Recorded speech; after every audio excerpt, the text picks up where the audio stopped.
रायसेन जिले के बरेली पिपरिया मार्ग पर स्थित नया गांव का लगभग 50 साल पुराना पुल बुधवार को अचानक भरभरा कर गिर गया। पुल के नीचे बीते 8 दिनों से रिपेयर का काम चल रहा था, लेकिन एमपीआरडीसी ने मार्ग को बंद नहीं कराया, जिससे बड़ा हादसा टलते टलते रह गया। पुल गिरते ही वहां काम कर रहे मजदूर जान बचाकर भाग निकले, लेकिन ऊपर से गुजर रही 2 बाइकें नीचे जा गिरी, जिसमें 4 लोग गंभीर रूप से घायल हो गए। बड़ा सवाल है, रिपेयर कार्य के दौरान पुल पर भारी वाहनों को अनुमति क्यों दी गई?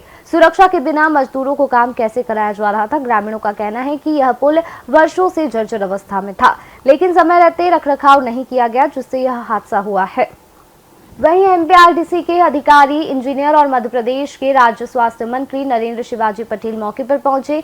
मंत्री पटेल ने घटनास्थल का निरीक्षण करते हुए तत्काल निर्देश दिए हैं कि प्रदेश में नेशनल हाईवे और स्टेट हाईवे पर स्थित सभी 40 वर्ष से अधिक पुराने पुलों की तुरंत जांच कराई जाए, उन्हें सुरक्षित अवस्था में लाने के लिए आवश्यक कार्रवाई की जाए। उन्होंने अधिकारियों को कड़े शब्दों में जिम्मेदारी तय करने, भविष्य में इस तरह की लापरवाही रोकने के निर्देश दिए हैं।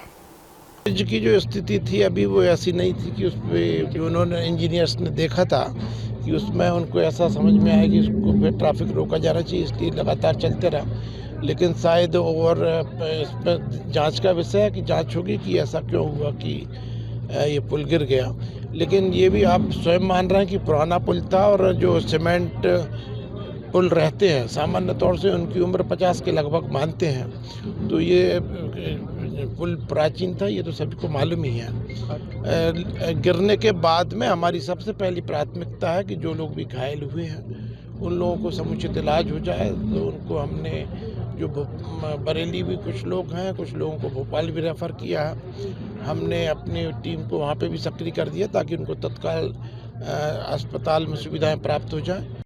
इसका जो नीचे के जितने भी सरिये थे वो सब एक्सपोज पोजीशन में थे, उस कारण से ये इसका जो फेल्यूर है वो बीच में से आपने देखा होगा चेंज हो गया, क्योंकि सरिये जो थे वो उसका कंक्रीट का वो लोड नहीं ले पा रहे थे। सर किसी क्षतिग्रस्त पुल हम एज पर टेक्निकल उसमें ग्राउटिंग और इपॉक्सी का काम के लिए भी करवा रहे थे।